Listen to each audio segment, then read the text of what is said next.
അഹമ്മദാബാദ് വിമാന ദുരന്തത്തിൽ മരിച്ച മലയാളി നഴ്സ് രഞ്ജിതയുടെ മൃതദേഹം ജന്മനാടായ പത്തനംതിട്ട പുല്ലാടെത്തിച്ചു. മൃതദേഹം പുല്ലാട് ശ്രീ വിവേകാനന്ദ ഹൈസ്കൂളിൽ പൊതുദർശനത്തിന് വച്ചിരിക്കുന്നു. വൈകിട്ട് 4:30 വീട്ടുവളപ്പിലാണ് സംസ്കാരം. ഏറ്റവും വേദനാജനകവും ദുഃഖകരവുമായ ഒരു വാർത്ത നമ്മളെല്ലാം കേട്ടു. ഇപ്പോൾ ഡെഡ് ബോഡി ഇന്നലെയാണ് ഐഡന്റിഫൈ ചെയ്ത് കിട്ടിയത്. ഏറെ വേദനയോടെ ദുഃഖത്തോടെ രഞ്ജിതയ്ക്ക് എല്ലാവിധ ആദരാഞ്ജലിയും അർപ്പിക്കുന്നു.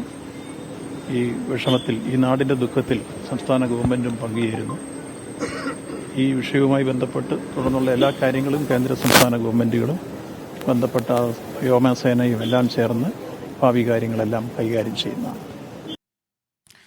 പത്തനംതിട്ടയിൽ നിന്ന് ടോബി ജോൺസൺ ചേരുന്നുണ്ട്. ടോബി, ഈ വിമാന ദുരന്തം, ഈ വാർത്ത അറിഞ്ഞതിന് ശേഷം രഞ്ജിതയെക്കുറിച്ചുള്ള ഓരോ വാർത്തകളും നമ്മളെ വല്ലാതെ വേദനിപ്പിക്കുന്നതാണ്. അപ്പോൾ പരിചയമില്ലാത്ത ഓരോ മനുഷ്യരുടെ ഹൃദയത്തിലും വേദനയാകുമ്പോൾ ചെറുപ്പം മുതൽ അറിയാവുന്നവർ, ഒരുമിച്ച് പഠിച്ചവർ, സൗഹൃദം പങ്കിട്ടവർ, ബന്ധുക്കൾ, ഏറ്റവും അടുത്ത ആളുകൾ, ഇവർക്കെല്ലാവർക്കും തന്നെ വലിയ നോവായി മാറുകയാണ് ഈ നിമിഷങ്ങൾ.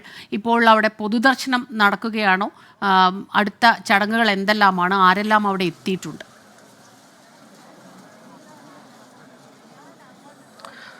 സ്മിത, തീർച്ചയായിട്ടും പൊതുദർശനം തുടർന്നുകൊണ്ടിരിക്കുകയാണ്. രഞ്ജിത പഠിച്ച സ്കൂളിൻ്റെ മുറ്റത്താണ് അന്ത്യയാത്രയ്ക്ക് വേണ്ടിയുള്ള ആ ഒരു പൊതുദർശനം അന്ന് ഒരുക്കിയിരിക്കുന്നത്. രാവിലെ കൃത്യം 10 മണിയോടുകൂടി മൃതശരീരം ഇവിടേക്ക് കൊണ്ടുവന്നു. അപ്പോൾ മുതൽ ഈ സമൂഹത്തിൻ്റെ നാനാതുറകളിൽ നിന്നുള്ള ആളുകൾ ഇവിടേക്ക് എത്തി അന്തിമോപചാരം അർപ്പിക്കുന്ന കാഴ്ചയാണ് നമുക്ക് കാണാൻ സാധിക്കുന്നത്. സംസ്ഥാന സർക്കാരിന് വേണ്ടി മന്ത്രി വി എൻ വാസവനെത്തി അന്തിമോപചാരം അർപ്പിച്ചു. അതിനുശേഷം സാമൂഹിക സാംസ്കാരിക രംഗത്തെ നിരവധി ആളുകൾ ഇവിടേക്ക് എത്തുന്നുണ്ട്. എടുത്തു പറയേണ്ടത് അതൊന്നുമല്ല, ഒരു നാടൊന്നടങ്കം രഞ്ജിതയെ യാത്രയാക്കാൻ വേണ്ടി ഇവിടേക്ക് എത്തുന്ന കാഴ്ചയാണ് നമുക്ക് കാണാൻ സാധിക്കുന്നത്. എടുത്തു പറയേണ്ടത്, ഇവിടുത്തെ ഈ പുല്ലാട് ടൗണിലുള്ള വ്യാപാരി വ്യവസായികൾ അവരുടെ കടയടച്ചിട്ട് ആ ഒരു ആദരം അർപ്പിക്കുന്നു എന്നുള്ളതാണ്. അത്രത്തോളം വേദനയുണ്ട് ഈ ഓരോ നാട്ടുകാർക്കും. ഇവിടെ എത്തുന്ന ഓരോരുത്തരുടെയും കണ്ണിൽ നിന്നും കണ്ണുനീർ പൊഴിയുന്ന കാഴ്ച നമുക്ക് കാണാൻ സാധിക്കുന്നുണ്ട്. അത്രത്തോളം അടുപ്പമുള്ളവർ മാത്രമല്ല, ഈ വാർത്ത കേട്ട് ഇവിടേക്ക് എത്തുന്നവർ, നമുക്കറിയാം, ഒരു കുടുംബത്തെ രക്ഷിക്കുന്നതിന് വേണ്ടി വിദേശത്ത് ജോലിക്ക് പോകുന്നു.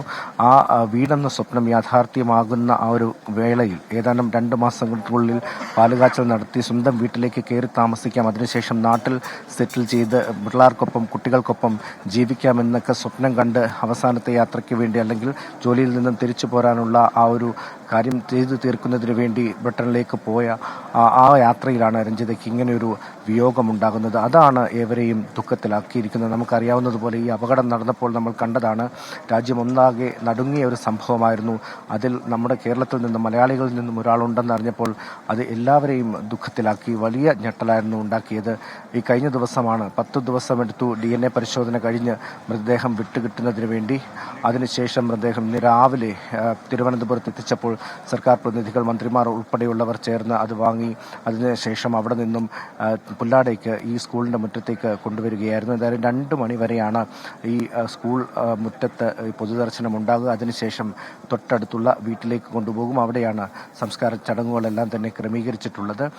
സമൂഹത്തിൻ്റെ നാനാതുറകളിൽ നിന്ന് നമ്മളിപ്പോൾ മണിക്കൂറുകൾ ഒരുപാട് കഴിഞ്ഞിരിക്കുന്നു. ഇപ്പോഴും ഈ മൃതദേഹം കൊണ്ടുവന്നപ്പോൾ മുതൽ രഞ്ജിതയ്ക്ക് അന്ത്യയാത്ര നൽകുന്നതിന് വേണ്ടി അല്ലെങ്കിൽ ആദരാഞ്ജലികൾ അർപ്പിക്കുന്നതിന് വേണ്ടി നിരവധി ആളുകൾ ഇവിടേക്ക് എത്തുന്നു. അതിൽ പ്രായഭേദമന്യേ പ്രായമുള്ളവരും കുട്ടികളും ഈ സ്കൂൾ വിദ്യാർത്ഥികളും എല്ലാവരും ഇവിടെ എത്തി അവരുടെ ദുഃഖം ആദരാഞ്ജലികൾ അർപ്പിച്ച് കടന്നു പോകുന്ന കാഴ്ചയാണ് നമുക്ക് കാണാൻ സാധിക്കുന്നത്. അത്രത്തോളം വേദനയുണ്ടാക്കിയ ഒരു സംഭവം തന്നെയാണ്. ഒരു കുടുംബത്തെ അനാഥമാക്കി രഞ്ജിത പോകുമ്പോൾ ഉണ്ടാകുന്ന ഒരു വിഷമം, അത് ഓരോ മനുഷ്യർക്കും അവരുടെ കുടുംബങ്ങൾക്ക് വേണ്ടി കഷ്ടപ്പെടുന്ന നിരവധി ആളുകൾ, നമുക്കറിയാവുന്ന പോലെ ഈ ജില്ലയുടെ ഒരു പ്രത്യേകത തന്നെ അറിയാം, നിരവധി ആളുകൾ വിദേശത്ത് ജോലി ചെയ്യാൻ പോകുന്ന ഒരു നാടാണ്.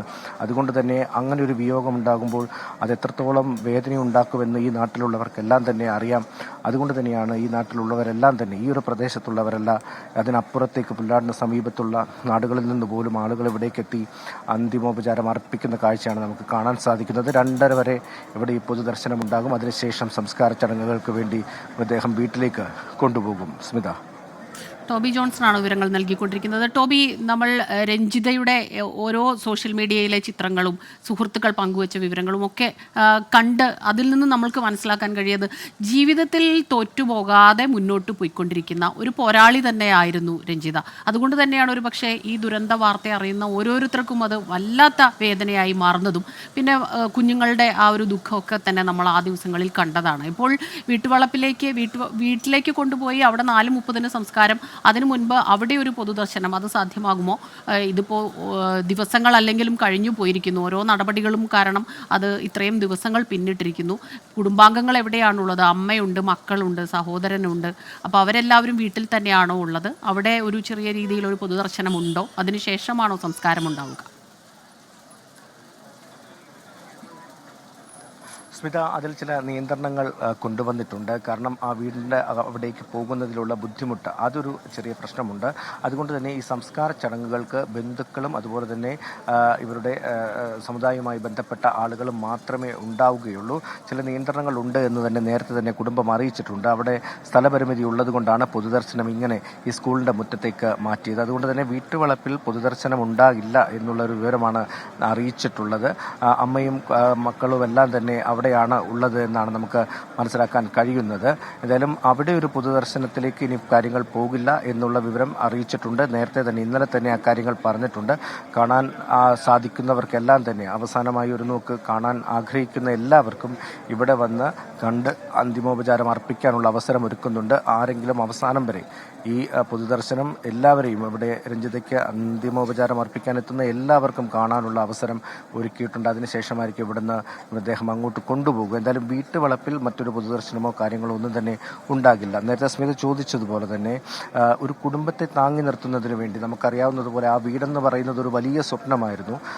അത്തരത്തിലുള്ള ഒരു കഷ്ടപ്പാടുകൾ നിറഞ്ഞ ഒരു സാഹചര്യത്തിൽ നിന്നും നല്ലൊരു ജോലി കിട്ടുന്നു. അത് സർക്കാർ ജോലി കിട്ടിയപ്പോൾ മക്കളെയൊക്കെ കൂടുതൽ പ്രാപ്തരാക്കുന്നതിന് വേണ്ടി അവരെ കൂടുതൽ നല്ല ജീവിതം നൽകുന്നതിന് വേണ്ടിയാണ് ആ ജോലിയിൽ നിന്നും അവധിയെടുത്ത് വിദേശത്തേക്ക് നേഴ്സാകുന്നതിന് വേണ്ടി പോയത്. അവിടെ ചെന്ന് വീട് പണിയൊക്കെ പൂർത്തിയാക്കി നല്ലൊരു ജീവിതത്തിലേക്ക് തിരിച്ചു വരാം, സർക്കാർ ജോലിയിലേക്ക് തന്നെ തിരിച്ചു വരാം എന്നുള്ളൊരു തീരുമാനമെടുത്ത് പോകുന്നതിനിടയിലാണ് ഈ ഒരു സംഭവം ഉണ്ടായത്. അതുതന്നെയാണ് ഏറെ ദുഃഖകരമായിട്ടുള്ളൊരു കാര്യം. ആ കുട്ടികളുടെയൊക്കെ കരച്ചിൽ നമ്മൾ കണ്ടതാണ്. അത് ഒരു മനുഷ്യനും അത് അംഗീകരിക്കാൻ പറ്റാവുന്ന അല്ലെങ്കിൽ മനസ്സുള്ള ആർക്കും തന്നെ ആ കാഴ്ചകൾ കണ്ടിരിക്കാൻ സാധിക്കുന്ന ഒരു അവസ്ഥയല്ലായിരുന്നു അന്നത്തെ ആ മരണവാർത്ത വന്ന ദിവസം ഉണ്ടായത്. അതിൻ്റെ പിടിയിൽ നിന്നും അവരാരും തന്നെ പുറത്തേക്ക് വിട്ടുമാറി വന്നിട്ടില്ല. അതുകൊണ്ട് തന്നെയാണ് അവരുടെ ദുഃഖത്തിൽ ഈ നാടും ഒന്നിച്ചു നിൽക്കുന്നത് എന്ന് വേണമെങ്കിൽ നമുക്ക് പറയാൻ സാധിക്കും. ഈ വ്യാപാരികളൊക്കെ കടകളടച്ച് ഈ ഒരു നാട് മൊത്തത്തിൽ ഒരു ദുഃഖത്തിലാണ് എന്നുള്ള കാര്യത്തിൽ യാതൊരു സംശയവുമില്ല. എന്തായാലും കൃത്യം 2:30 കഴിയുമ്പോൾ തന്നെ ഈ ഭൗതിക ശരീരം ഇവിടെ നിന്ന് വീട്ടിലേക്ക് കൊണ്ടുപോകും. സ്മിത. ശരി, ടോബി ജോൺസൺ ആണ് വിവരങ്ങളുമായി നമുക്കൊപ്പം ചേരുന്നത്. 4:30 സംസ്കാരം. കുടുംബാംഗങ്ങൾ, അത്യാവശ്യം അടുത്ത ബന്ധുക്കളും മാത്രം ഉണ്ടാകുന്ന ഒരു ചടങ്ങ്. കാരണം വീട്ടിലേക്ക് കടക്കാനുള്ള വഴി അവിടെ സ്ഥല പരിമിതിയുണ്ട്. അതുകൊണ്ട് തന്നെ പൊതുദർശനം ഈ സ്കൂളിലായിട്ട് ചുരുക്കിയിരിക്കുകയാണ്. 4:30 തന്നെ സംസ്കാര ചടങ്ങുകൾ ഉണ്ടാകുമെന്നും ടോബി ജോൺസൺ റിപ്പോർട്ട് ചെയ്യുകയായിരുന്നു.